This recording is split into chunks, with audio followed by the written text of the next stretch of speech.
तो चलिए अब हम देखते हैं ये जो मैक्सजेंडर इंटरफेरोमीटर हमने देखा था, इसका कंस्ट्रक्शन हम पहले डिस्कस कर चुके हैं, ये वर्क कैसे करता है। जैसा कि आपको दिखाई दे रहा है ये सोर्स है, सोर्स से जो लाइट आती है उसको हम एक कॉन्वेक्स लेंस पर फॉल कराते हैं। कॉन्वेक्स लेंस की प्रॉपर्टीज़ जैसा कि हम सबको मालूम है कि ये जो लाइट रहती है उसको स्प्रेड जो लाइट आ रही है उसको क्या करता है, पैरेलल करता है और स्ट्रेट करता है। यहाँ से बहुत सारी लाइट आ रही होगी, लेकिन हम एक रे को लेकर इस पूरे इंस्ट्रूमेंट को समझने की कोशिश करते हैं। आपको दिखाई दे रहा है जो ये रे आ रही है वो कहाँ आती है, बीम स्प्लिटर V1 पर फॉल करती है। जो बीम स्प्लिटर V1 है, जैसा कि मैं आपको पहले बता चुकी हूँ कि इसके फ्रंट सरफेस पे हमने क्या कर रखा है, कोटिंग कर रखी है डाई इलेक्ट्रिक मटेरियल की। डाई इलेक्ट्रिक मटेरियल क्या कर देता है, इस बीम स्प्लिटर को सेमी पॉलिश्ड कर देता है या सेमी सिल्वर्ड बना देता है। इससे इस पर फॉल होने वाली जो रेज हैं वो बीम स्प्लिट हो जाती हैं और कुछ जो इसका 50% पार्ट है वो रिफ्लेक्ट होता है और 50% पार्ट जो रे है उसका वो क्या हो जाता है, ट्रांसमिट हो जाता है। पहले हम एक रे जो रिफ्लेक्ट हुई है उसको पूरी रे को देखते हैं, उसके बाद हम जो ट्रांसमिटेड रे है उसको देखेंगे।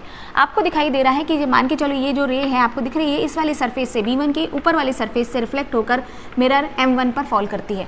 आपको दिखाई दे रहा है यहाँ मीडियम चेंज हुआ है, रेयर टू डेंसर हुआ है। हमको जैसे कि मालूम है कि जब भी रेयर टू डेंसर जाती है और अगर 90 डिग्री के को अगर एंगल बनाते हुए किसी पर फॉल होती है तो यहाँ जो फेज डिफरेंस होता है रे का वो पाई वो अनुभव करती है। जो रे यहाँ पर आपको दिखाई देगा, ये जो फेज डिफरेंस है पाई का हो जाता है। इस वजह से रे अब कहाँ पहुँचती है, मिरर M1 पर फॉल करती है।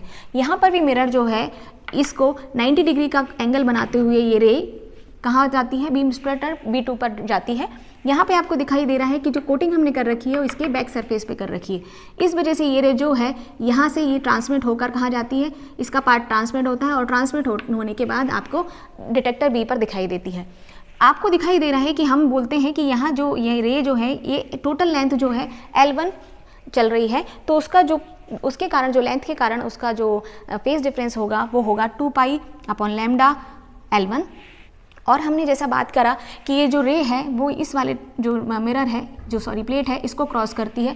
तो आप जैसे हम पहले बता चुके हैं कि ये जो बीम स्प्लिटर है और B2 की थिकनेस अगर हम T माने तो इसको भी क्रॉस करती है। तो इस थिकनेस के कारण भी कुछ इसका फेज डिफरेंस होगा। हम माने कि अगर इसकी थिकनेस T है तो ये जो रे है आपको दिखाई दे रहा है कि वो कितना phase difference because of thickness feel करेगी या फेस करेगी, वो फेस करेगी 2 पाई अपॉन लैम्डा T होगा। तो आप देखें जो रे रिफ्लेक्ट हुई है उसका टोटल फेज डिफरेंस अगर हम कैलकुलेट करें तो दिखाई दे रहा है कि पहले वो पाई का फेज डिफरेंस लेगी, फिर वो यहाँ पर आप जब यहाँ से रिफ्लेक्ट होगी तो फिर पाई का उसका फेज डिफरेंस आपको देखने मिलेगा। यहाँ से जब वो ट्रांसमिट होगी तो आपको दिख रहा है 2 पाई अपॉन लैम्डा T का फेज डिफरेंस उसमें होगा। और चूंकि जो टोटल लेंथ है उसने L1 क्रॉस की है तो उस लेंथ के कारण भी उसका जो फेज डिफरेंस होगा वो होगा 2 पाई अपॉन लैम्डा L1। तो ये हम बात कर रहे हैं रिफ्लेक्टेड रे की, जो कि ये टोटल जो फेज डिफरेंस उसने अनुभव किया ये है। अब हम बात करेंगे हमारी ट्रांसमिट रे की, जो कि B1 जो है प्लेट है इससे गुजर रही है। आपको दिखाई दे रहा है ये जो रे है ये ट्रांसमिट हुई B1 बीम स्प्लिटर से। बीम स्प्लिटर ने इस थिकनेस की वजह से जो T थिकनेस को क्रॉस किया, इस वजह से जो फेज डिफरेंस उस को महसूस करेगा वो होगा 2 पाई अपॉन लैम्डा T, क्योंकि हमने बात करी है कि जो बीम स्प्लिटर है इनकी थिकनेस T है। ये जो रे है पूरे 90 डिग्री का एंगल बनाते हुए M2 मिरर पर फॉल करेगी। हमको मालूम है ये जब किसी यहाँ पर आपको दिखाई दे रहा है और ये 90 डिग्री का बनाते हुए B1 जो B2 बीम स्प्लिटर है इस पर स्ट्राइक करेगी। आपको दिखाई दे रहा है फिर से ये कहाँ गई है, रेयर टू डेंसर गई है और यहाँ पर भी ये 90 डिग्री का एंगल बनाते हुए इस पर फॉल हुई है। इस वजह से यहाँ पर भी कितने का फेज डिफरेंस आपको देखने मिलेगा, पाई। और जब यहाँ से डिटेक्टर A पर जाती है, क्योंकि B2 पर हमने बैक सरफेस पर इसकी कोटिंग कर रखी है, तो यहाँ पर भी उसको पाई का फेज डिफरेंस अनुभव होता है। तो हम बात करें अगर ट्रांसमिट रे टोटल कितना फेज डिफरेंस अनुभव करती है तो आपको दिखाई दे रहा है बिकॉज ऑफ थिकनेस कितना होगा 2 पाई अपॉन लैम्डा T। फिर यहाँ पर M2 से जब रिफ्लेक्ट होगी तो होगा पाई। फिर वहाँ से आपको दिख रहा है बीम 2 से डिटेक्टर B पर जा रही है तो पाई। और मैं बताती हूँ आपको कि अगर मान के चलो यहाँ से डिटेक्टर A तक उसने L2 लेंथ क्रॉस करी है तो लेंथ L2 के कारण भी जो फेज डिफरेंस वो फेस करेगी उसका वो होगा, उसकी वैल्यू होगी 2 पाई अपॉन लैम्डा L2। आपको दिखाई दे रहा है डिटेक्टर A पर और डिटेक्टर B पर 2 रेस पहुँच गई हैं आफ्टर रिफ्लेक्शन और आफ्टर ट्रांसमिशन।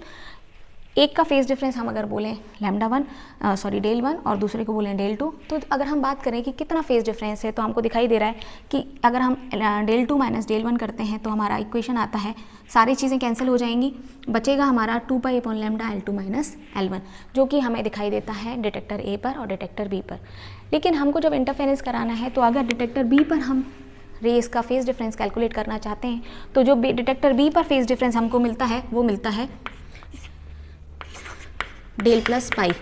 कितना मिलता है? क्योंकि यहाँ सर भी जब रेज यहाँ पहुँचती हैं तो उसको भी 90 डिग्री का एंगल क्रॉस करती हैं, इस वजह से जो total phase difference detector B पर रेज फेस करती हैं वो होता है पाई के फेज डिफरेंस के साथ।